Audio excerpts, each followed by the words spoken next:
우리가 하나님의 뜻을 제가 받는 질문 중에 제일 어려운 질문이고 또 대답해 줄 때에 상당히 많은 그런 전제되는 것들이 있어야 설명해 줄 수 있는 질문이 뭐냐면, 목사님, 하나님의 뜻이 뭡니까? 그렇게 물어볼 때입니다. 그래서 크게 하나님의 뜻이 무엇이냐고 이렇게 물어보면 대답하기가 쉬운데, 예를 들면 이제 어떤 사람과 결혼하면 좋겠습니까? 라고 이렇게 질문을 하게 되면 뭐 어떤 사람 뭐 믿음이 좋은 사람 이런 사람하고 이렇게 대답해 줄 수 있는데, 미스터 A라고 할까요? B라고 할까요? 그럼 그때는 어렵죠. 대답해 주기가 어렵습니다. 자, 그래서 하나님의 뜻을 아는 방법을 가장 기본적인 것 여러분에게 좀 먼저 알려드리고 쭉 들어갔으면 좋겠습니다. 자, 우리는 어떤 일을 하면서 하나님의 뜻을 알고자 할 때가 있습니다. 하나님의 뜻이 무엇인지 아는 방법이 있을까요? 예, 하나님의 뜻을 검증하는 방법 3가지 아주 기본적인 거 여러분에게 제시해드렸으면 좋겠습니다. 제시하겠습니다. 첫째로 하나님의 뜻은 기쁩니다. 기뻐요. 이거냐 저거냐 이거는 제가 모르겠고요. 기뻐요. 하나님의 뜻은 기쁩니다. 영원히 기쁘지 않은 것은 문제가 있는 것입니다. 손해냐 이익이냐가 아니고요. 하나님의 뜻은 힘든 길일지라도 마음에 기쁨이 있습니다. 기쁜 것이 하나님의 뜻이고요. 또 하나는 이게 하나님의 뜻이라고 했을 때 계속 기도 제목이 됩니다. 계속 자기의 기도 제목이 될 때 이거는 하나님의 뜻입니다. 기도하게 된다는 거죠. 그 일에 대해서 기도하게 됩니다. 기도 제목이죠. 그리고 이제 3번째가 뭐냐면 하나님의 뜻은 감사해요. 감사. 일이 잘못된 것처럼 보이고 원하는 방향으로 진행되지 않더라도 감사하게 됩니다. 아멘. 자, 이러한 것은 분명히 하나님의 뜻입니다. 기쁘고 기도하게 되고 감사하게 되는 것은, 그래서 그런 것들을 찾아서 이렇게 쭉 여러분의 삶을 진행해 나가시면 틀림없이 하나님께서 가장 복된 생으로 여러분들 인도하실 줄로 믿습니다. 복합적이고도 빠른 속도로 진행되는 이 땅에서의 삶의 현실에서 우리는 자주 잠깐씩 멈춰서서 내가 지금 하고 있는 일이 하나님의 뜻을 행하고 있는 것인지, 하나님이 원하는 바른 방향으로 가고 있는 것인지를 점검해야 합니다. 나는 지금 이 일로 인해서 감사한가? 자, 여러분, 늘 말씀드리지만 신앙이란 내가 하나님을 감동시키는 것이 아니라 하나님이 나를 감동시키는 것이죠. 신앙은 하나님께서 행해주신 일과 베풀어주신 은혜를 알 때에 우리는 그 은혜에 감동되어 뜨겁게 예배하고 깊이 감사하게 됩니다. 자, 그렇게 드려지는 예배와 감사는 눈물의 헌신으로 이어지게 됩니다. 그래서 이제 오늘 본문 말씀을 보시면 여러분, 누가복음은 특별히 문학적인 특성이 있습니다. 다른 성경과는 다르게 서문을 가지고 있습니다. 서문. 누가의 그래서 신약 성경 가운데에 고대 그리스 로마 문명 세계의 문학적인 관습 중에 하나인 서문을 갖고 있는 책은 오직 누가의 작품, 즉 누가복음과 사도행전뿐입니다.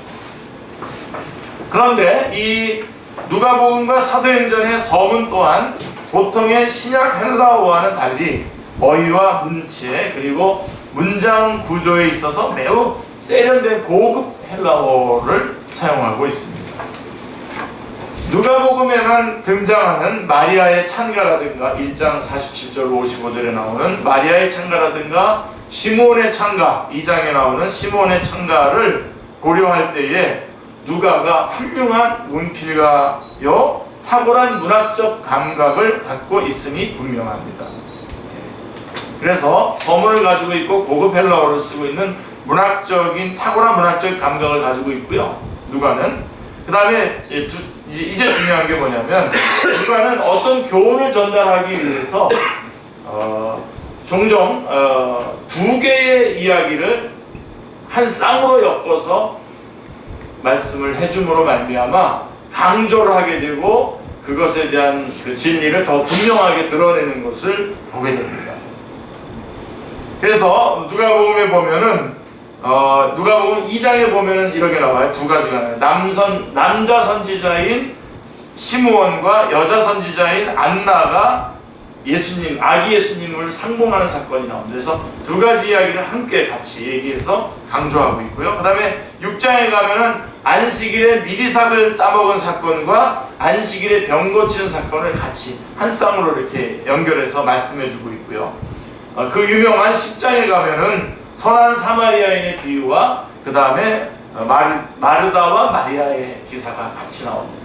그리고 15장에 가면 잘 알다시피 여러분 집 나간 그 아버지 탕자의 비유가 나오는데 거기에 보면 잃어버린 양의 비유와 잃어버린 드라크마의 비유가 같이 나옵니다. 그리고 16장에 가면 불의한 청지기의 비유하고 거지 부자와 나사로의 비유가 함께 나오고 18장에 가면은 불의한 재판관과 과부의 기도와 그 다음에 바리새인과 세리의 기도가 이렇게 같이 나와서 강조하고 있습니다. 뭐 그런 것까지 알려주시냐고요. 예. 누가복음이 그런 문학적인 그런 특징을 가지고 있는데 오늘 본문이 그런 특징 가운데 있기 때문에 그렇게 말씀드린 겁니다. 오늘 본문에 보면 바로 그런 방식으로 두 개의 기사를 하나로 묶었습니다. 하나로 묶는데 그 캐치워드가 뭐냐면 그 고리가 뭐냐면 감사입니다. 지난번 성경에는 사례라고 되어 있는데 사례, 감사하다라고 하는 것이죠. 그래서 9절 말씀에 보면 나오는 우리 이분사 이것 좀 나오게 좀 해주시죠. 여기 아마 이게 지금 꺼져 있는 모양입니다. 자, 9절에 보면 명한 대로 하였다고 종에게 감사하겠느냐와 16절에 예수의 발 아래에 엎드려 감사하니 그는 사마리아 사람이라 라고 하는 말씀이 이렇게 함께 나와 있습니다. 그래서 9절과 16절 화면에 이미 나왔던 거 보죠. 그래서 이 두 단어는 사실상 모두 같은 어근에서 비롯되었기 때문에 이어지는 두 개의 기사에서 누가의 이 단어 사용은 다분히 의도적이라고 볼 수가 있는 것이죠. 그래서 앞에 이야기할 때도 그 캐치워드를 감사라고 하는 사례라고 하는 말에다가 연결해서 말씀하고 있고 뒤에 있는 사건에 대한 이야기도 감사에 대한 이야기를 연결해가지고 두 이야기를 이렇게 연결해가지고 주려고 하는 메시지가 있는 것이죠. 자, 그러므로 앞에 나오는 무익한 종의 비유 7절부터 10절에 나오는 무익한 종의 비유에 나오는 비유와 이어서 나오는 10명의 납병 환자 치유 사건은 별도로 떼어 읽을 것이 아니라 한 쌍의 기사로 이해해야 비로소 두 기사를 통해서 전달되는 메시지를 바로 파악할 수 있습니다. 나옵니다. 이 공통된 감사라고 하는 단어를 중심으로 두 기사가 어떻게 하나로 묶여져 있는지 또 이를 통해 누가복음에서의 주님은 어떤 메시지를 전달하고자 하는지 우리가 한번 살펴보겠습니다. 자, 먼저 무익한 종의 비유를 보면 7절부터 10절에 나오죠. 그래서 우리 7절부터 10절의 이 무익한 종의 비유에서는 우리가 오늘 주보에다가 제가 우리 제목을 써놨는데 제목이 좀 길죠. 당연히 해야 할 일, 반드시 해야 할 일 이렇게 제목을 잡았는데 자, 바로 여기 무익한 종의 비유 7절부터 10절의 이 말씀은 당연히 해야 할 일, 그러므로 당연히 해야 할 일이기 때문에 그러므로 사례를 받을 수 없는 것. 예. 감사를 받지 않는, 사례를 받지 않는 것이다. 비유의 내용을 보시면 하루 종일 밭에서 일을 하거나 양을 치는 종이 저녁에 귀가했을 때에 주인은 하루 종일 수고한 그 종에게 자기와 함께 앉아서 식사를 하라고 하겠습니까? 아니죠. 그렇죠?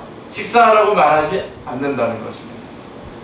오히려 주인의 먹을 것을 예비하고, 낮에 종일토록 일하고 왔는데 또다시 와가지고선도 먼저 주인의 먹을 것을 예비하고 띠를 띠고 주인이 먹고 마시는 동안에 잘 수정을 들고 난 후에 비로소 자기 식사를 먹어야 된다고 가르치고 있습니다. 결코 주인이 명한 대로 이행했다고 종에게 감사하지 않습니다. 오히려 종은 자신에게 주어진 일을 다 시행한 후에도 여전히 뭐라고 얘기하면 네, 저는 무익한 종입니다 라고 여겨야 한다는 것입니다.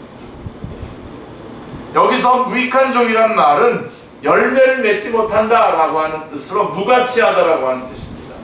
그래서 마태복음 25장에 나오는 달란트 비유에서 한 달란트 받았던 그 사람이 행했던 그거에 대해서 무가치하다, 그 사람에게 말했던 것과 같은 말입니다. 이익을 남기지 않음으로써 책망받았던 이 세 번째 종에게 했던 말이 똑같은 말입니다. 따라서 단지 종은 해야 할 일을 한 것뿐이라고 하는 의식을 가져야만 합니다. 나는 당연히 내가 해야 할 일을 한 것입니다. 그리고 저는 무익한 종입니다 라고 이렇게 해야 된다는 것이죠. 그래서 10절에 하여야 할 일이 바로 이 점을 분명히 밝혀주고 있습니다. 자, 사도 바울도 힘들고 어려운 전도 여행을 다니면서도 이것을 전혀 자랑거리로 삼지 않고 오히려 자신이 예수 그리스도의 종으로서 마땅히 해야 될 일이라고 하는 것을 고백했습니다. 그렇게까지 어느 정도까지 고백했냐면요, 9장 16절에, 고린도전서 9장 16절에 보면요, 내가 복음을 전할지라도 자랑할 것이 없으면 내가 부득불할 일이라. 만일 복음을 전하지 아니하면 내게 화가 있을 것이로다 라고까지 말했습니다. 그래서 본문의 이 무익한 종의 비유는 본래 예수님의 삶의 자리에서는, 예수님이 원래 있었던 그 삶의 자리에 있어서는 유대인들을 말하는 것입니다. 특별히 바리새인들을 대상으로 주신 말씀이죠. 이 종의 비유는. 그러니까 바리새인들, 유대인들이 내가 하나님의 일 열심히 이렇게 했다고 해가지고 뭔가 보상을 해달라고 하는 그런 마음이 있었거든요. 예를 들면 저 같은 이렇게 목회자가 혹은 여러분들이 하나님의 일을 하고 난 다음에는 내가 이렇게 하나님이 했으니까 잘 되게 해준다든가 상을 주신다든가 뭔가를 줘야지 되지 않습니까? 라고 이렇게 아마 그랬더니, 그래서 그 사람들에게 주는 메시지인 겁니다. 자, 종이 한 일을 다 했다고 해서 종에게 살해하겠느냐, 종에게 감사하다고 하겠냐, 오히려 다 하고 난 다음에도 자기가 무익한 종이라고 이렇게 말해야 되지 않겠냐라고 하는 말씀을 주신 겁니다. 그래서 이들은 그 예수님의 삶의 자리에서 유대인들, 특별히 바리새인들은 그들이 선행을 행했을 경우에 그에 상당한 적절한 대가를 하나님께 요청할 권리가 있다고 생각을 했던 것 같습니다. 또한 17장 5절 말씀에 사도들이라는 단어를 놓고 볼 때에 당시에 이 비유는 그 공동체의 지도자들을 대상으로 선포되었을 것으로 여겨집니다. 아마도 그들은 교회에서의 봉사가 그들로 하여금 자신들을 자랑하게 하고 또 무언가를 주님께 요구할 수 있는 자격을 주는 것으로 생각하였을는지 모릅니다. 그러나 주님은 이런 태도에 대해서 이런 지하에 아주 더 엄한 얼굴 표정을 여러분들이 상상하셔야 됩니다. 주님은 이러한 행태에 대해서 이런 지하에 거절하셨습니다. 살해하겠느냐? 감사하겠느냐? 종이 자기 일을 다 하고 했다고 하더라도 살해하겠느냐? 오히려 나는 무익한 종입니다 라고 말해야 되지 않느냐? 그 누구도 자신이 한 일로 하나님께 무엇을 요구할 수는 없다는 것입니다. 이미 우리가 하는 모든 일은, 우리가 가지고 있는 모든 것은 하나님이 우리에게 베푸신 다 은혜 안에 있는 거지 않습니까? 다 은혜 안에 있는 거죠. 여러분, 하나님의 사랑을 이렇게 묵상해 보면요, 사랑은 오래 참고 우리 고린도전서 13장에 있는 말씀을 가지고 우리 노래도 부르는데요. 하나님 오래 참고라고 했는데요.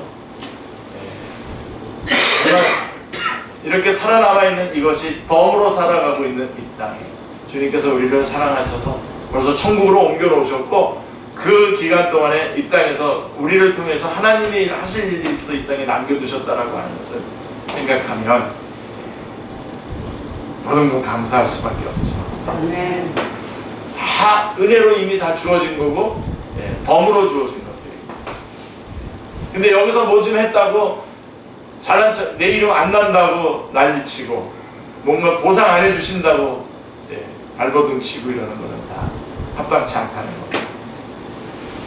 아멘입니다. 아멘. 여기다가 배수진을 치면 모든 게 감사해요. 여기다가 배수진을 안 치니까 자꾸만 몸이 아파도 그냥 하나님 앞에 불평, 불만. 그럼 어떻게 합니까? 천국으로 데리고 가는 몸도 좀 아프게 해가지고 이렇게 해서 데리고 가야지. 어떻게 데리고 가겠습니까?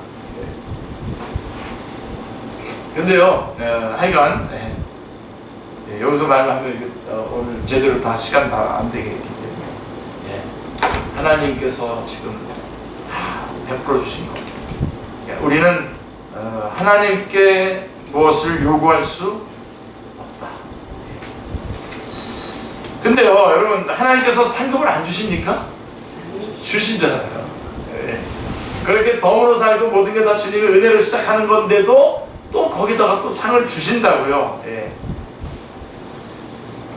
충성을 다한 성도들에게 상급을 베풀지 않는다는 뜻이 아니에요. 이 말은 지금 하도 자기가 마땅히 해야 될 일을 하고 뭔가를 자꾸만 요구하니까 거기에 대해서 주신 말씀이지, 하나님께서 성도들이 자기의 바른 삶을 살아갔을 때에 하나님께서 왜 상급을 주시지 않겠습니까? 누가복음 12장에도 보면 12장 35절로 37절, 42절, 43절을 이렇게 보면요, 주님은 분명히 그 종들에게 상급을 베푸십니다.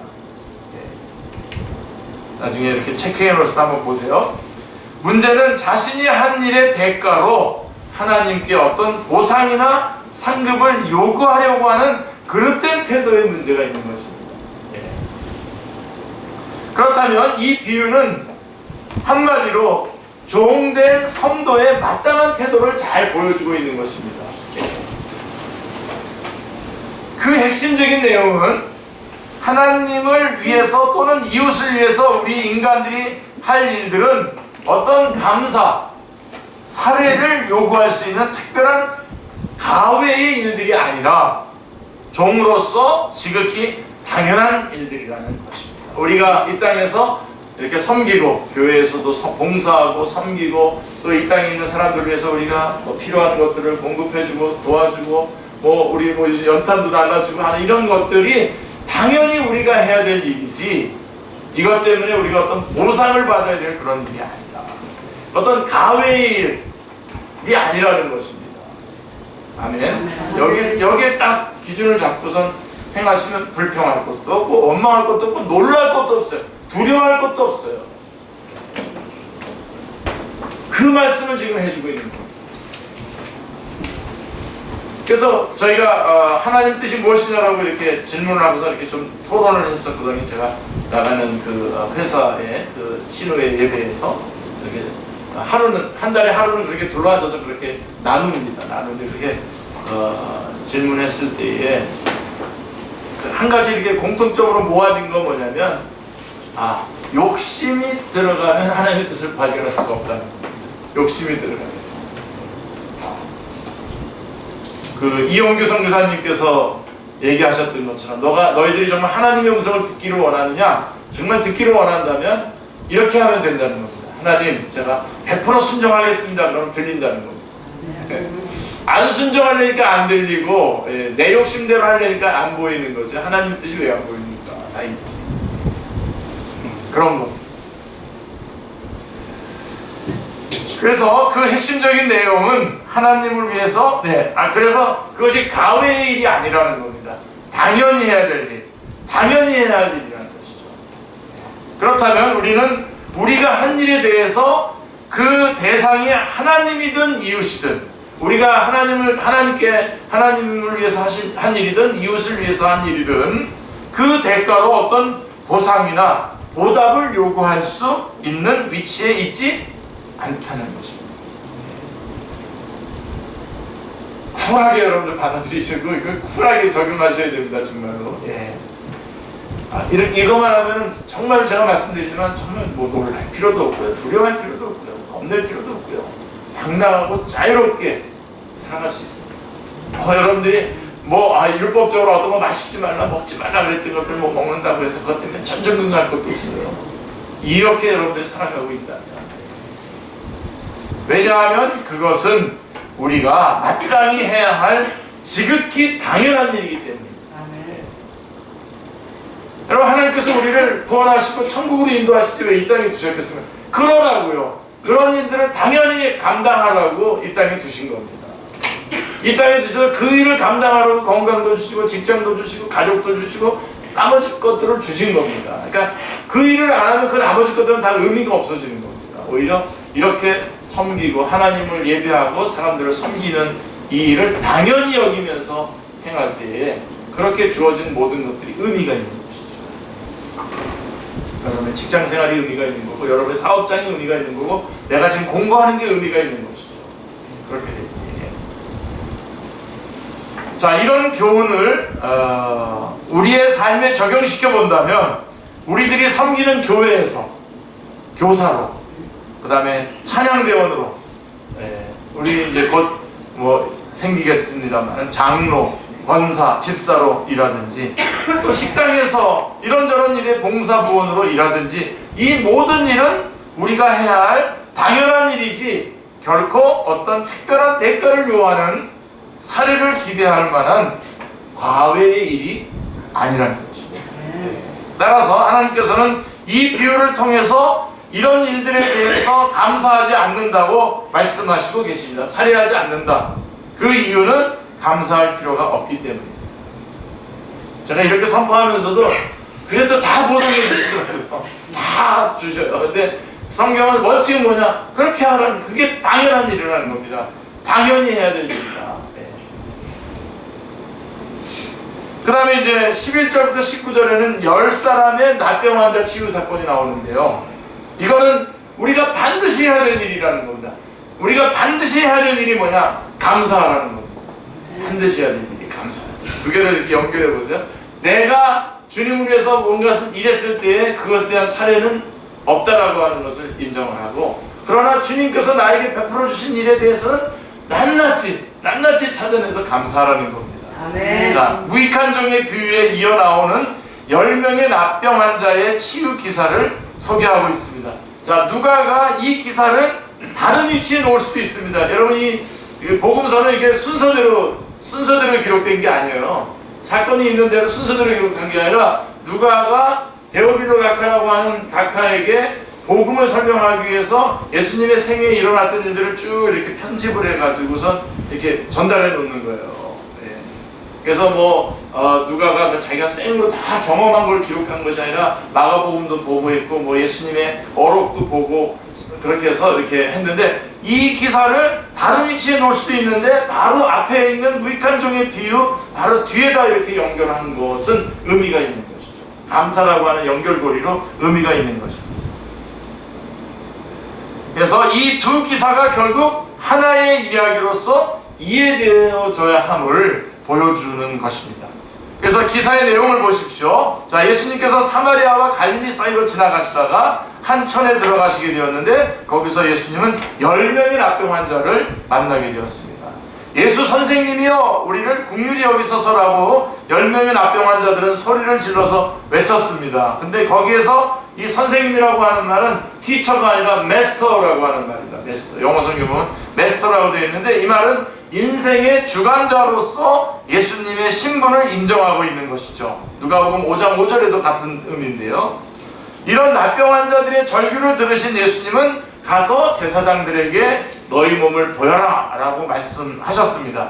레위기 14장에 나와 있는 1절부터 32절의 그 규례에 따라서 납병 환자가 치유되었을 경우에 제사장에게 가서 병 나았음을 확인하고 그에 따른 예물을 드려야 함을 가리키는 것입니다. 그러니까 당시에는 일종의 그 제사장들이 위생 감독관으로서 환자들에게 질병의 치유를 확인해 주었기 때문입니다. 그러니까 예수님께서는 분명히 날 거기 때문에 가서 너희 제사장들에게 보여라 라고 이렇게 말씀을 한 거죠. 그런데 예수님께서 채 낫지도 않은 납병 환자들을 제사장들에게 보내신 까닭은 그들의 믿음의 진실성을 시험하기 위함이었던 것입니다. 이 예수님이 말씀하셨으니까 분명히 낫겠구나 그러고선 낫다고 치고 이제 제사장에게로 이제 가는 겁니다. 그런데 반신반의하면서 가던 10명의 납병 환자들은 도중에 모두 깨끗함을 받았어요. 가다가 그 말씀대로 다 깨끗함을 받은 겁니다. 정말 이제 제사장에게 갈 이유가 생긴 겁니다. 그러자 그 중에 하나는 자기의 병이 나은 것을 보고는 큰 소리로 하나님께 영광을 돌리면서 예수님께로 돌아와가지고 예수님께 감사했습니다. 하나님, 예수님 감사합니다. 이렇게 고쳐주셔서 감사합니다. 발 앞에 엎드려서 살해했다, 감사했다고 말씀하고 있습니다. 자, 여기서 그가 돌아와서 취한 행동은 그의 감사의 깊이를 더해주죠.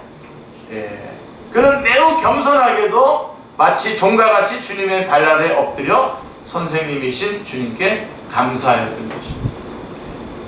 여러분들이 혹시 저하고 식사를 하시면서 혹시 느끼시는 분 계십니까? 다 같이 먹을 때 제가 꼭 10번 이상 맛있다, 고맙습니다, 감사합니다, 이게 꼭 합니다. 안 맛있습니까 정말? 네? 안 고맙습니까? 네?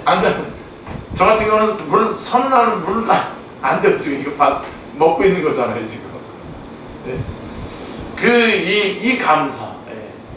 물론 먼저 기도로 하나님 앞에 감사드리고 또 그것을 위해서 수고한 사람들을 위해서 감사하고 그 다음에 나한테 또 이것도 맛있게 먹어줘 나한테도 또 감사하잖아요. 그러니까 맛있다고 내 귀에 또 들려줘야죠.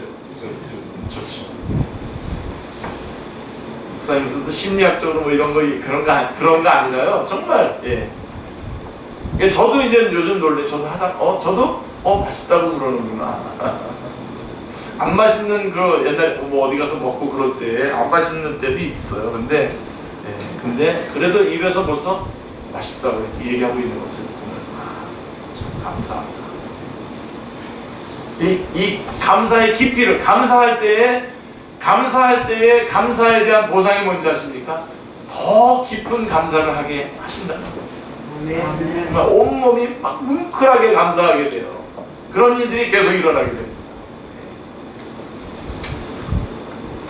하여간 어떤 일을 만나든지 첫 번째 우리의 반응은 기도고요.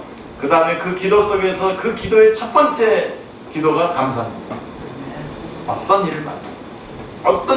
그러니까 뭐 산이 뒤집혀가지고 뭐 물이 거꾸로 흘러가고 땅에 있던 물이 거꾸로 하늘로 올라가는 그런 일이 여러분에게 발생하더라도 그때도 제일 먼저 하나님 앞에 기도할 것이고 기도의 첫 번째 기도는 감사입니다.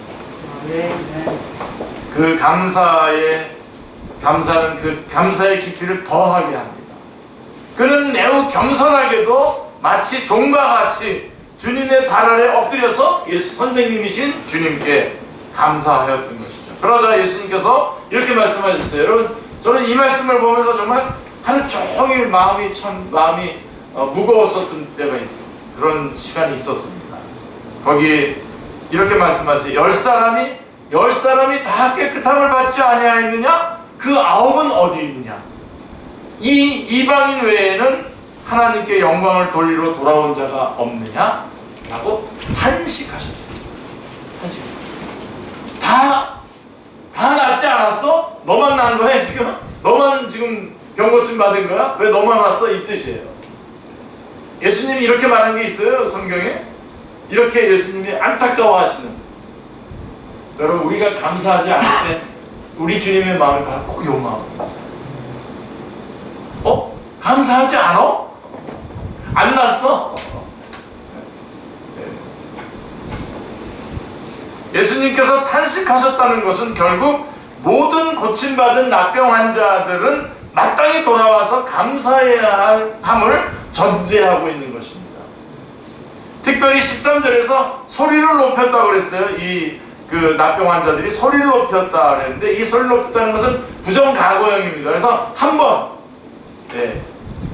그들이 한 번의 외침에 예수님께서 즉각 대답해 줬단 말이에요.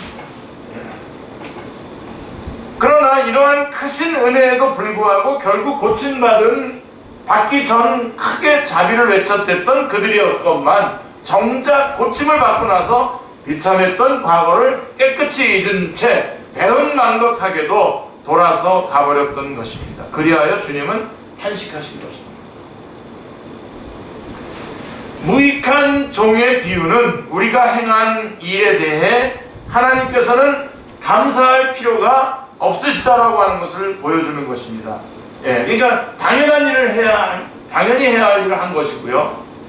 그 이유는 우리가 하나님의 종된 성도로서 행한 일들은 우리가 마땅히 행해야 될 당연한 일들이기 때문입니다. 반면에 10명의 납병 환자를 치유해 준 이 기사는 하나님께서 우리를 위해 하신 일들에 대해서 우리 인간은 반드시 감사해야 됩니다. 아멘. 반드시 살해해야 함을 가르쳐주고 있는 것입니다.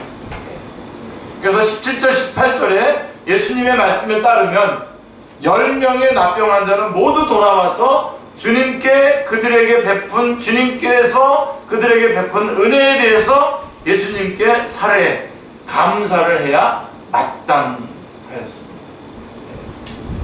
그러나 실제로 10명의 납병 환자 가운데 오직 한 사람, 그것도 이방인 사마리아인만이 돌아와서 하나님께 감사하였습니다.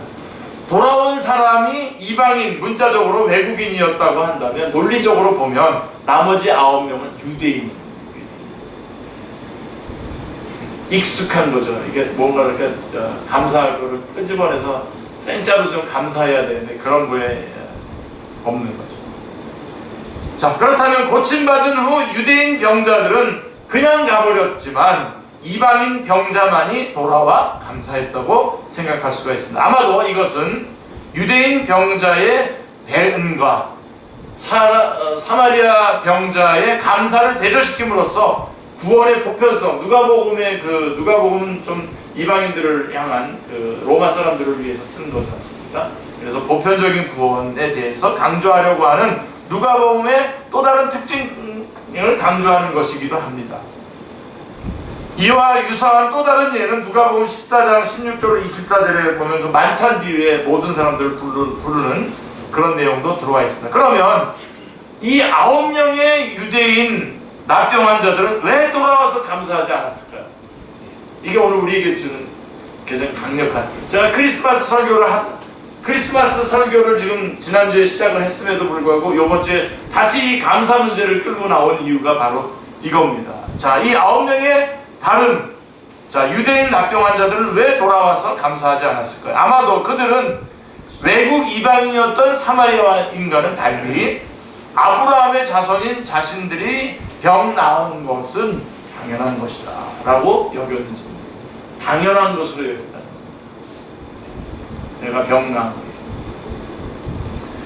유대인들이 아브라함의 후손으로서 혈통을 중시하였다라고 하는 것은 누가복음 3장 8절에도 보면, 그러므로 회개에 합당한 열매를 맺고 속으로 아브라함이 우리 조상이라 말하지 말라. 내가 너희에게 이르노니 하나님이 능히 이 돌들로도 아브라함의 자손이 되게 하시리라 라고 하는 세례 요한의 설교와 부자와 나사로의 비유에서 음부에 던져진 부자가 아브라함을 아버지라고 부름으로써 자비를 호소한 사실 등을 통해서 우리는 발견할 수가 있는 것입니다. 이런 맥락에서 유대인 납병 환자들은 하나님이 자신들에게 베푸시는 은혜를 그저 당연한 것으로 간주하였기에 돌아와 감사하지 않았던 것으로 여겨집니다. 이제 꽉 잡으셨죠, 양쪽 다. 무슨 얘기인지. 아마도 이것이 바로 오늘날 우리들 모두의 일반적인 태도가 아닌가요? 어마어마한 지금 감사할 거리들을 누리며 살아가고 있으면서도 우리는 당연하게 여기고 있는 거예요. 그거에 대해서 지금 촉구하고 있는 겁니다. 내가 뭔가 하나님을 위해서 한 일에 대해서는 감사받으려고 하는데 그러지 말고 하나님께서 베풀어 주신 일들에 대해서는 낱낱이 찾아내서 그에 대해서 감사하라고 하는 메시지가 오늘 이 두 사건을 연결해서 우리에게 하나의 비유와 또 하나의 사건을 통해서 우리에게 말씀하시려고 하는 내용인 것입니다. 은연중 우리는 하나님께서 우리를 위해서 행하시는 모든 일은 그저 모두 당연한 것이기에 사례나 감사할 필요가 없고, 단지 우리가 하나님을 위해서 행한 일은 당연한 일이 아닌 어떤 특별하고 예외적인 일이기에 반드시 보상받아야만 한다고 생각하고 있을는지 모릅니다. 오늘 이 부분에 여러분들이 직면하시길 바랍니다. 그래서 싸우셔야 됩니다. 그래서 해결하셔야 됩니다. 하나님이 하신 일에 대해서는 아주 감사하고 낱낱이 찾아내서 감사하고 오버할 정도로 감사하십시오. 감사합니다. 그리고 반대로 내가 주님을 위해서 일했을 때는 이것도 감사해요. 하나님 저에게 이렇게 일할 수 있는 은혜를 베풀어 주시고 이런 기회를 주신 것 하나님 감사합니다. 그래야지 내가 이제 일했지, 그러니까 나도 뭔가 보상을 받아야지. 그러면 안 되죠. 만일 우리가 이제까지 하나님이 우리를 위해서 하신 모든 일은 전부가 지극히 당연한 것이어서 감사나 사례의 필요가 없고, 우리가 하나님을 위하여 이웃을 위하여 행한 일은 매우 특별한 일들이기에 반드시 사례가 있다고 생각하여 왔다면, 우리들은 오늘부터 반드시 회개하고 이제부터란 마음을 돌이켜야 합니다. 하나님이 우리에게 베푸시고 허락하신 것들은 가장 근본적으로 믿음을 포함하여 모든 것이 선물입니다. 기프트입니다. 다 선물로 주신 겁니다. 선물은 결코 당연한 것이 아니죠. 여러분, 선물이 당연한 겁니까? 기대밖에 뜻밖의 일입니다. 그것은 받는 대상의 자격이나 가치 때문에 주어지는 것이 아니라 그냥 일반적으로 베풀어 주는 것입니다. 만일 그렇지 않다면 그것은 선물이 아니라 상이 되고 말 것입니다. 그러나 믿음은 결코 상이 아닙니다. 그렇죠? 우리가 잘해서 받은 게 아니잖아요. 하나님께서 일방적으로 우리에게 주신 거잖아요. 그 믿음을 통해서 구원받고 그 믿음을 통해서 우리가 생명을 얻지 않습니까? 그렇죠? 그럼 마지막. 그러면 감사를 잃으면 어떻게 될까요? 복도 잃는 거죠. 19절이 바로 그거죠. 10명 중에 유일하게 돌아와서 감사하였던 사마리아인 납병 환자는 19절 말씀에 의하면 영혼의 구원을 얻는 진정한 복을 받아서 누리게 되었습니다. 그에게 이르되, 예수님께서 말씀하십니다. 그에게 이르시되 일어나 가라, 내 믿음이 너를 구원하였느니라 라고 말씀하고 있는 것입니다. 딱 붙잡으셔야 됩니다. 현재 완료형입니다. 이 구원하였느니라 현재 완료형. 제가 아까 과거형 이런 얘기를 하는 게, 현재 완료는 지금 계속해서 지금 진행되고 있는 거란 말입니다. 지금 진행돼서 주어진 것. 그렇다면 사마리아 병자가 치유받은 후에 돌아오기로 작정했을 때는 이미 그에게는 그 영혼이 구원받을 만한 믿음이 있었다고 말할 수 있는 거다. 그래서 그 치유함을 받고 그 제사장으로 가던 그 길을 돌이켜서 예수님께로 올 때에 벌써 그때부터 이런 마음이 일어났던 것이죠. 이처럼 감사는 또 다른 감사를 낳는 복을 우리에게 가져다 줍니다. 아멘. 그러나 병고침 받았으나 돌아와서 감사치 않은 9명의 납병 환자가 전혀 믿음이 없었다고 볼 수는 없습니다. 적어도 그들에게는 납병으로부터 고침을 받을 만한 믿음은 애당초에 있었습니다. 그래서 소리쳤었습니까? 예수님하고 소리친 거 아닙니까? 그런 믿음으로 그들은 육신의 질병을 고쳤어요. 그러나 그 이상도 그 이하도 아닙니다. 육신의 병을 고친 것으로 끝이 됩니다. 감사가 없었던 9명의 납병 환자는 비록 육적으로는 고침을 받아서 이 땅에서 잠시 동안은 더 살 수 있었는지 모릅니다. 그러나 영혼의 문제가 해결되지 않음으로써 말미암아 마침내는 영원한 고통에 빠지게 되었을 것입니다. 즉, 감사가 없을 때에 영혼의 구원의 복을 잃어버렸던 것입니다. 감사하지 않는 믿음은 불완전한 믿음입니다. 감사하지 않는 믿음은 불완전한 것입니다. 불완전한 믿음으로는 일시적인 육신의 문제는 해결할 수 있으나 영원의 문제는 해결할 수 없습니다. 그러나 완전한 믿음은 육신과 영혼의 필요를 채워주는 완전한 회복을 가져다 줍니다. 이를 달리 표현하면 감사가 없으면 복도 없다는 것입니다. 이에 대한 한 예를 우리는 고린도전서에서 발견할 수 있죠. 10장 11절 12절 말씀을 보시면요, 저희 중에 어떤 이들이 원망하다가 멸망시키는 자들에게 멸망하였나니 너희는 저희와 같이 원망하지 말라. 저희에게 당한 이런 일이 거울이 되고 또한 말세를 만난 우리의 경계로 기록되었느니라 라고 말씀하고 있습니다. 광야의 유랑생활 동안 이스라엘 백성들이 날마다 만나와 메추라기를 먹는 초자연적인 기적을 경험하며 살면서도 감사가 없이 불평을 하고 불평만 일삼자 그들에게 돌아가는 것은 결국 멸망하는 것이었다는 사실을 사도 바울은 고린도 교인들에게 깨우쳐주고 있는 것입니다. 그리고 그 말씀이 오늘 우리에게 성경에 기록되어서 우리에게도 그렇게 경고하고 있는 것이죠. 이처럼 감사가 없을 때에 복도 없습니다.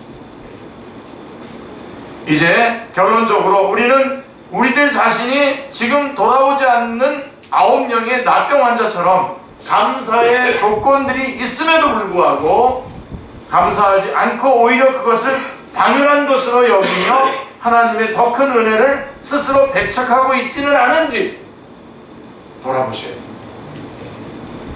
당연하게 여길 때에 복은 끝납니다. 거기서 주신 복을 감사할 때에 복은 더 큰 복으로 주어지고 더 큰 감사로 이어지게 되는 거죠. 아멘. 자, 아울러 우리들은 우리가 하나님과 이웃을 위해서 한 모든 일은 지극히 당연한 일로 여김으로써 이와 관련해서 어떠한 감사도 기대하지 말아야 됩니다. 평안을 누리셔야 됩니다. 아멘. 그리고 하나님이 우리를 위해 행하신 크고 작은 모든 일은 과분한 선물로 깨달아서 반드시 살아야 하고 감사해야 합니다. 아멘. 네.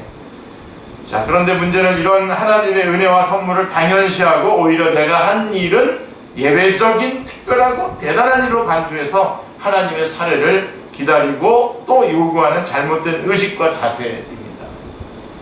오늘 내려놓으셔야 됩니다. 오늘 바로 이러한 우리들의 잘못된 태도와 자세를 바르게 교정하시기 위해서 주님께서는 누가를 통하여 이 두 기사를 우리에게 소개해 주신 것입니다.